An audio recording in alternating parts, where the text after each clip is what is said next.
여기는 토론토 대학의 언어학 강의실. 한 학생이 날카롭게 반론을 제기합니다. 교수님, 캐나다에서 한글이 문맹 퇴치의 도구가 될 수 있다는 말씀은 논리적으로 말이 안 됩니다. 언어적, 문화적 배경이 전혀 다른데 어떻게 한글이 도움이 될 수 있죠? 교수는 미소를 지으며 차분히 대답합니다.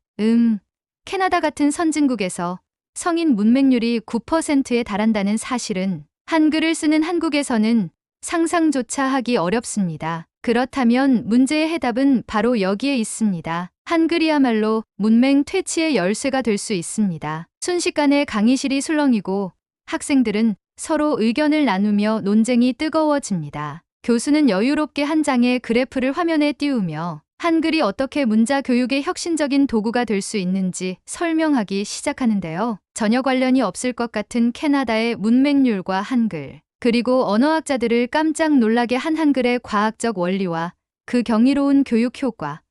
과연 교수의 연구 결과는 무엇일까요? 지금부터 그 놀라운 이야기 속으로 함께 들어가 보시죠. 시작하기 전에 좋아요와 구독 버튼 꾹 눌러주시면 감사하겠습니다. 그럼 바로 시작하겠습니다. 저는 캐나다 토론토 대학에서 30년 넘게 언어학을 연구해온 에드워드 맥클린 교수입니다. 전통적인 영어와 프랑스어 기반의 문해 교육 방식의 한계를 느끼고 전 세계의 문자 체계를 연구하던 중 한글의 과학적 원리에 깊은 감명을 받아 이를 연구하게 되었습니다. 다양한 나라의 언어 구조를 연구하며 문해력 교육 방법을 분석해 왔지만 캐나다에서조차 문맹 문제가 심각하다는 사실을 알게 되었을 때 큰 충격을 받았어요. 캐나다는 교육 선진국으로 알려져 있지만 성인 문맹률이 약 9%에 달합니다. 이는 단순히 책을 읽지 못하는 문제가 아닙니다. 많은 사람들이 공식 서류를 해석하지 못하고 은행에서 계약서를 읽을 수 없어 사기를 당하기도 해요. 병원에서는 처방전을 이해하지 못해 제대로 된 치료를 받지 못하고 대중교통 안내문을 해석하지 못해 길을 잃는 경우도 있습니다. 문제는 이것이 개인적인 불편함에서 끝나는 것이 아니라는 점이에요. 문맹은 경제적 사회적 문제로 직결됩니다. 문해력이 낮은 사람들은 좋은 일자리를 얻기가 어렵습니다. 양질의 정보를 접하지 못하니 경제적으로 취약한 상태에 놓이기 쉽고요. 또한 정부에서 제공하는 복지 혜택조차 서류를 이해하지 못해 신청하지 못하는 경우가 많아요. 일상적으로 정보를 해석하는 능력이 부족하다 보니 금융 사기나 계약 사기에 타깃이 되는 경우도 허다합니다. 이처럼 문맹은 개인의 문제가 아니라 사회 전체의 문제입니다. 나는 연구를 거듭하며 캐나다에서 문맹이 발생하는 근본적인 원인을 파악하려 했어요. 캐나다의 높은 문맹률에는 몇 가지 중요한 요인이 있습니다. 첫 번째 이유는 이중 언어죠. 즉, 영어와 프랑스어를 동시에 사용하는 환경이에요. 캐나다는 영어와 프랑스어를 공용어로 사용하지만 두 언어 모두 철자법이 불규칙하고 문법이 복잡합니다. 많은 영어 단어들이 철자가 다 다르지만 발음은 비슷하거나 전혀 달라요. 프랑스어 역시 철자와 발음의 규칙이 까다롭습니다. 이처럼 예측하기 어려운 언어적 특성은 문맹을 극복하는 데 큰 장애물이 됩니다. 두 번째 이유는 이민자와 원주민 사회의 교육 격차입니다. 캐나다는 다양한 이민자가 모여 사는 다문화 국가예요. 하지만 이민자들은 성인이 된 후 영어와 프랑스어를 배우는 경우가 많아 적응이 쉽지 않습니다. 원주민 사회의 상황도 크게 다르지 않아요. 일부 원주민 커뮤니티에서는 영어와 프랑스어 교육이 제대로 이루어지지 않습니다. 전통 언어와 공용어 사이의 간극이 크다 보니 문해력을 기를 기회조차 갖지 못하는 경우가 많습니다. 결국 이민자와 원주민 사회에서는 문맹 문제가 더욱 심각해질 수밖에 없어요. 이러한 문제를 해결하기 위해서는 보다 효율적인 문해 교육 방법이 필요합니다. 그러던 중 나는 한국의 문맹률이 거의 0%라는 사실을 알게 되었어요. 나는 언어학자로서 이 데이터가 너무나도 흥미로웠습니다. 한국은 불과 100년 전까지만 해도 문맹률이 높았지만 한글 덕분에 문맹을 극복했다고 해요. 한글이 정말 그렇게 배우기 쉬운 문자일까요? 나는 이 질문에 대한 답을 찾기 위해 한글을 연구하기 시작했습니다. 그러다 놀라운 사실을 발견했어요. 한글은 단순히 쉬운 문자가 아니라 과학적으로 설계된 문자였습니다. 한글의 가장 큰 특징은 규칙적인 발음 조합이에요. 영어와 프랑스어는 단어마다 발음 규칙이 다르지만 한글은 자음과 모음이 결합하는 방식이 직관적입니다. 예를 들어 기역과 아가 만나면 가가 됩니다. 원리를 이해하면 처음 보는 단어라도 읽을 수 있습니다. 또한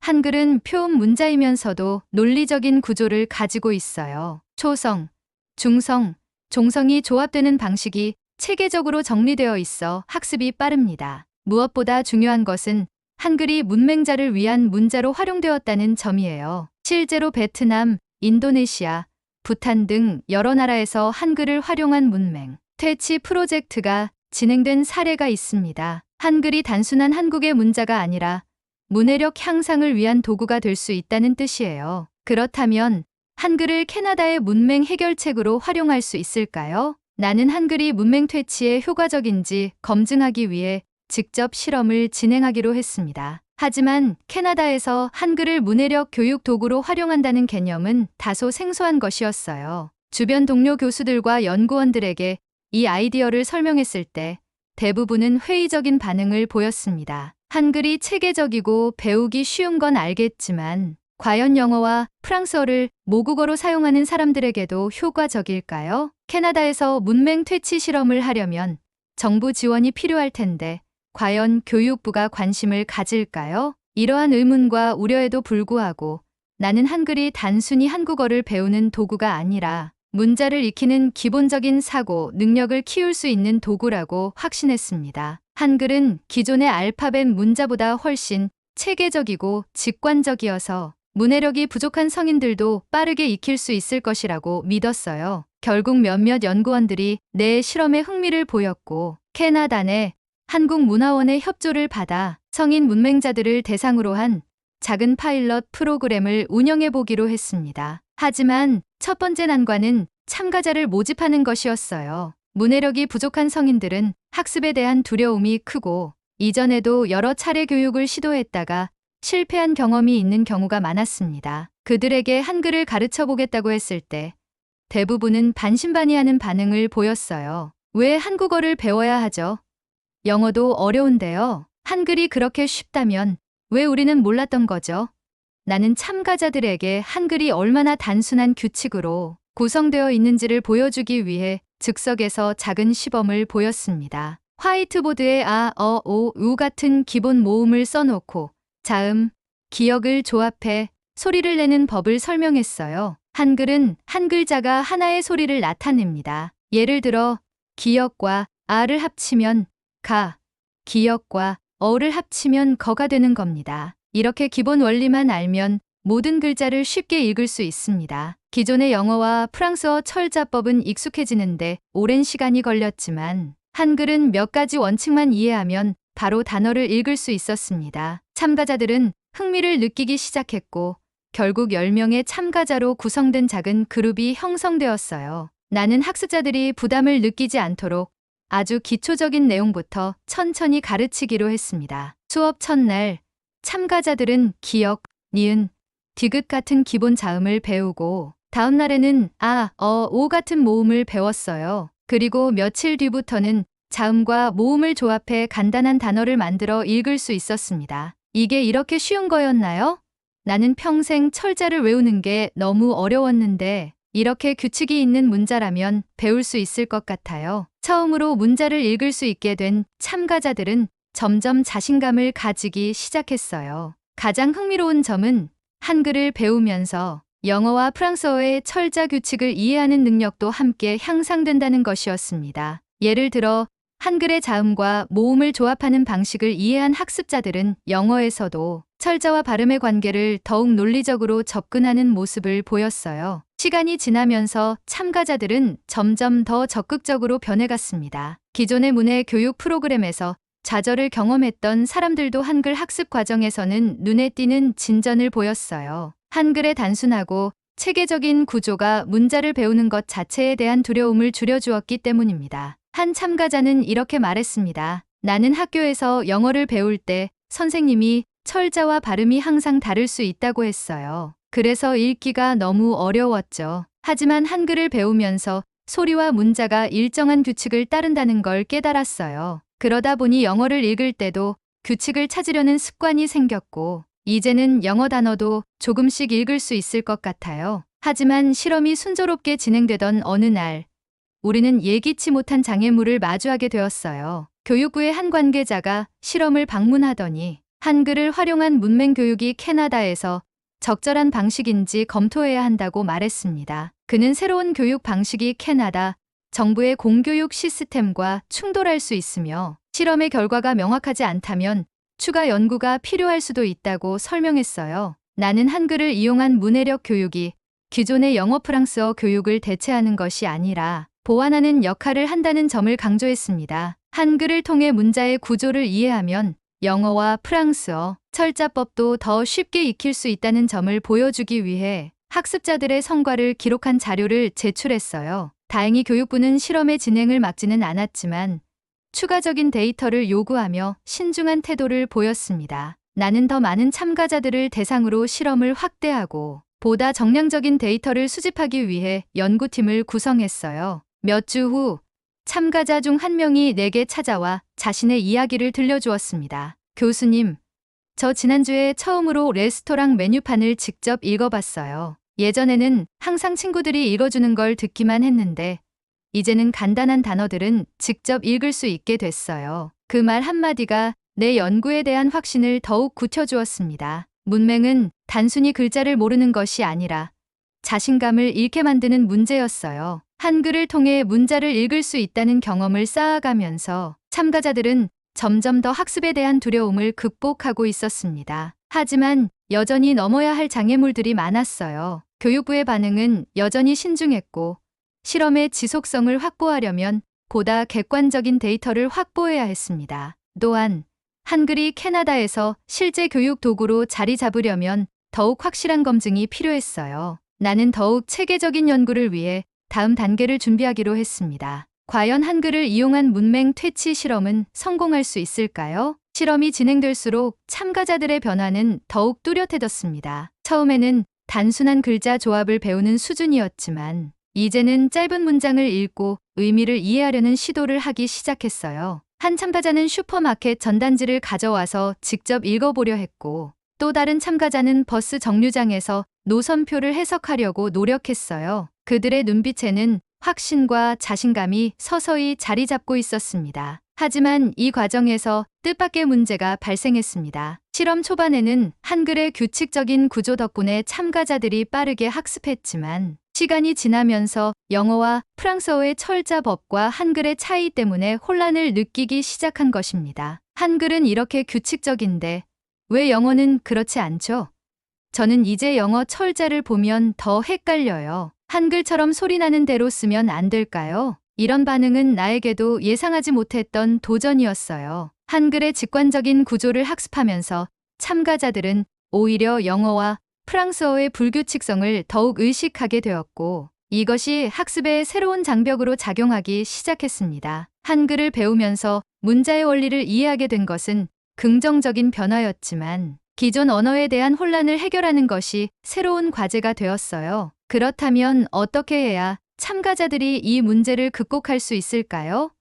나는 한글을 이용해 영어와 프랑스어, 철자법을 분석하는 방법을 추가하기로 했습니다. 예를 들어 한글처럼 단순한 철자 규칙이 있는 단어들을 먼저 연습하고 점차 복잡한 철자 패턴을 비교하는 방식이었어요. 자, 예를 들어 영어 단어 캣을 보면 한글에 캣처럼 거의 소리 나는 대로 적혀 있어요. 그런데 나이트는 나이트라고 발음되죠? 왜 이런 차이가 생길까요? 참가자들은 이제 영어 철자법의 역사적 배경까지 배우면서 기존에 단순히 외워야 하는 것으로 생각했던 철자법을 이해하려고 노력하기 시작했습니다. 한글을 통해 문자 원리를 익힌 덕분에 이제는 영어와 프랑스어의 철자 구조도 분석적인 시각으로 바라볼 수 있게 된 것이죠. 이 과정에서 참가자들은 스스로 학습 방법을 찾고 문제를 해결하려는 태도를 가지게 되었어요. 한 참가자는 자신이 영어 단어를 외우는 방식이 달라졌다고 말했습니다. 예전에는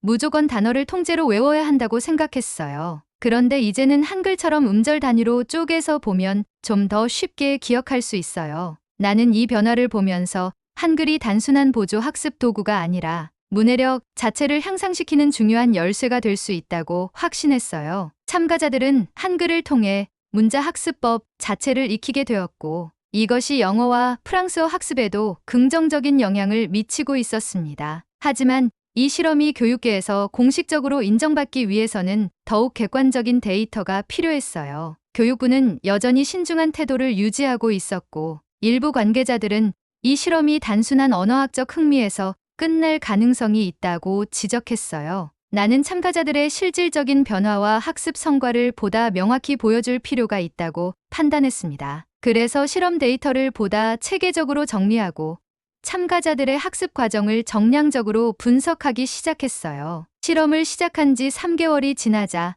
참가자들은 평균적으로 문장, 해독 속도가 30% 이상 증가했고 단어 인식률도 향상되었습니다. 특히 원주민 커뮤니티 출신 참가자들은 자신들이 익숙했던 구어체 언어와 한글의 규칙성이 유사하다는 점에서 흥미를 느끼며 학습에 더욱 적극적으로 참여하게 되었어요. 이제 나는 교육부를 다시 찾아가 실험 결과를 발표할 준비를 했습니다. 한글이 단순히 특이한 문자가 아니라 문맹 퇴치의 효과적인 도구라는 것을 증명해내야 했습니다. 실험이 끝난 후 우리는 상상조차 하지 못했던 놀라운 결과를 마주하게 되었습니다. 참가자 대부분이 영어와 프랑스어 문해력에서 평균 60% 이상의 향상을 보였으며, 일부 참가자는 단 몇 달 만에 신문을 읽고 간단한 문서를 작성할 수 있을 정도로 발전했어요. 이전까지 자신의 이름조차 쓰지 못했던 한 참가자는 마지막 수업에서 직접 편지를 작성했습니다. 손을 떨며 펜을 쥐고 있던 그는 처음에는 주저하는 듯했지만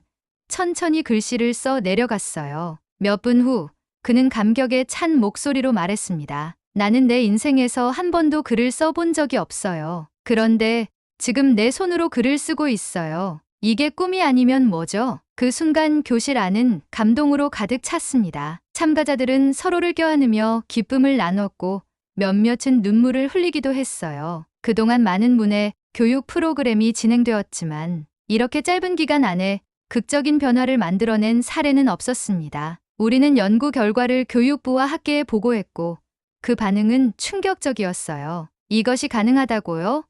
기존 교육 방식으로는 몇 년이 걸려도 어려운 일인데요. 캐나다 교육부 관계자들은 처음에는 믿기 어려워했지만 데이터를 확인한 후 한글이 단순한 외국 문자가 아니라 문자 교육의 혁신적인 도구라는 사실을 인정할 수밖에 없었습니다. 실험 참가자들의 문해력 향상은 우연이 아니었어요. 한글의 체계적인 구조 덕분이었습니다. 연구 데이터를 분석한 결과 한글 학습을 통해 참가자들의 문자 인식 속도는 평균 67% 증가했고 철자 오류율은 기존 문해 교육 방식에 비해 45% 감소했어요. 특히 기존 영어 프랑스어 학습에서는 몇 달이 걸리던 철자 발음 연결 원리 이해 과정이 한글을 활용한 학습에서는 단 2주 만에 습득되었습니다. 기존 문해 교육이 철자 암기에 의존하는 경향이 있었다면 한글은 소리와 문자가 직관적으로 연결되어 있어 문자 습득이 훨씬 빨랐어요. 이에 캐나다 국립언어연구소에서는 다음과 같은 공식 보고서를 발표했습니다. 한글의 체계적 구조는 인류 역사상 가장 직관적인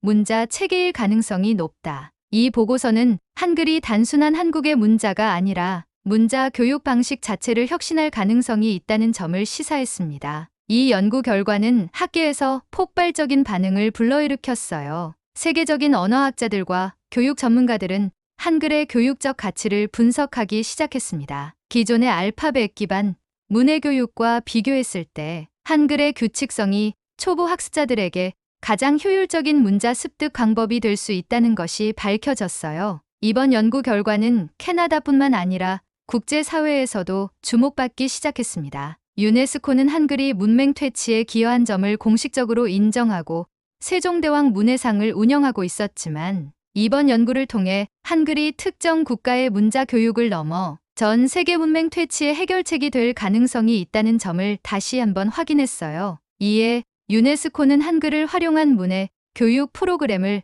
국제적으로 확대할 가능성을 검토하기 시작했습니다. 일부 개발도상국에서는 한글을 문맹 퇴치 프로그램에 도입하는 방안을 논의하고 있어요. 이제 전 세계가 한글을 새로운 시각으로 바라보기 시작한 것입니다. 나는 실험을 통해 한 가지 확신을 가지게 되었습니다. 한글은 한국인만을 위한 문자가 아니다. 한글은 인류를 위한 문자다. 한글은 단순한 한국어 표기 방식이 아니라 문자 교육의 새로운 패러다임을 제시하는 도구입니다. 이번 연구가 그 가능성을 증명했어요. 나는 캐나다 교육부 관계자들과 학자들에게 마지막으로 이렇게 말했습니다. 우리는 지금까지 문맹 퇴치를 위해 철자 규칙을 암기하고 복잡한 예외 규칙을 배우게 했습니다. 하지만 한글은 다릅니다. 단 며칠 만에 문자의 원리를 깨닫게 합니다. 학습자들에게 문자에 대한 두려움을 없애고 학습의 즐거움을 줍니다. 한글이야말로 문자 교육의 혁명입니다. 그 말을 듣고